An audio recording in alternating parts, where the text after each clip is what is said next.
The real reason some LDRs survive. Alam mo ba kung bakit may mga LDR na tumatagal ng 5, 10, or more than 15 years, habang ang iba, ilang buwan pa lang, bumabaksak na? Hindi ito sa dahil lang mahal nila ang isa't isa. Para sa ito. Kasi ang totoo, maraming relasyon ang puno ng pagmamahal. Maraming nagsasabi ng I love you, maraming nangungulila, umiiyak at nagsasakripisyo.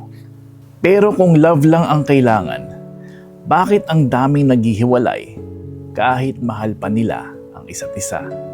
Ang dahilan kung bakit tumatagal ng LDR isn't love. It's integrity. Yung kaya mong maging tapat kahit walang nakakakita. Yung kaya mong umiwas sa tukso kahit alam mong hindi ka mahuhuli. Yung pinipili mong respetuhin ng partner mo kahit libu-libong milya ang pagitan nyo. Kasi ang tunay na karakter mo lumalabas kapag wala sila sa tabi mo. Sa LDR, hindi sapat ang sweet messages lang. Hindi sapat ang good morning at good night. Ang kailangan mo ay taong may isang salita. Taong pareho ang ginagawa sa harap at likod mo. Distance doesn't destroy relationships. Lack of integrity does.